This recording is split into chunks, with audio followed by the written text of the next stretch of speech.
In this video, we're going to take a look at some of the common errors that occur when formulas are entered into Excel incorrectly. So for instance, let's say that we'd like to take the average of all of the ages. And if I come over here and type in equals average, and then select all of the ages, close parenthesis, hit enter, you'll notice it gives me this name error. And that's because the formula name that I typed in accidentally had some extra letters in it. It was spelled incorrectly, and so Excel does not recognize the formula itself. This can be corrected by typing in the correct spelling of the formula and hitting enter.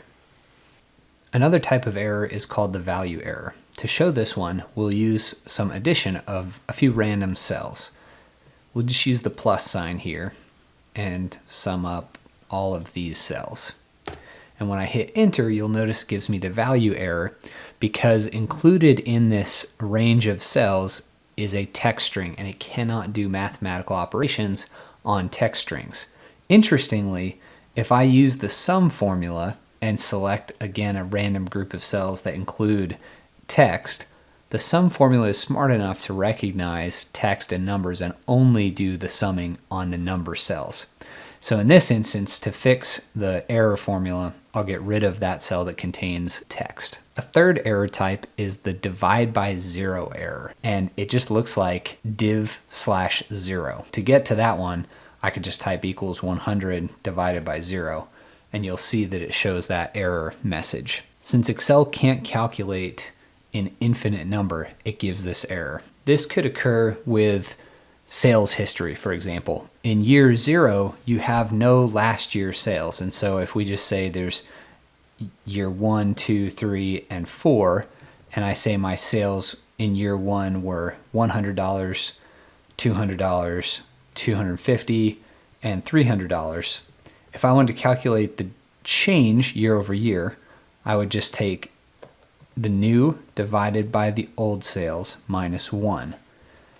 And I can see I grew 20%. If I bring that back up the list, it gives me an error on the first year because there is nothing for it to divide by. You're dividing by 0. A fourth type of error that we'll look at is called the ref or reference error. And let's suppose if we come to a random cell and we have this number plus this number here. It works.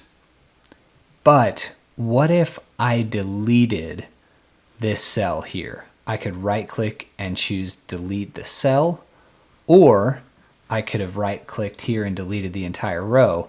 Either way, this formula is now referencing a cell that no longer exists. Now I'll hit Control Z, and interestingly, if I just hit the delete key on this cell, the formula still calculates. That's because the delete key only clears the contents of the cell and it doesn't delete the cell itself.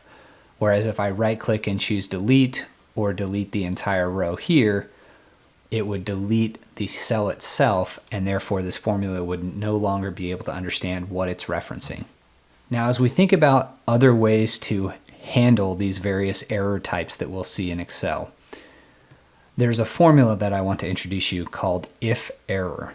So to get to it, you just type in equals if error, and you'll notice it asks for a value as the first argument, and then the second argument is the value if there's an error. So in this last math function that we were just doing, if we add up two salaries here, and then let's say we want to anticipate there could be an error at some point, we could just put in a text string here that says error found. And now if I were to delete this cell again, you'll notice this one gives a ref error, but this one just lets us know in regular text that an error was found. Now, of course, a formula doesn't have to be text strings. It could be a separate formula. So let's say the first formula errors out and I want to therefore use a different calculation. That's another option here. So there's ways that you can use this formula to help you handle various situations on your worksheet.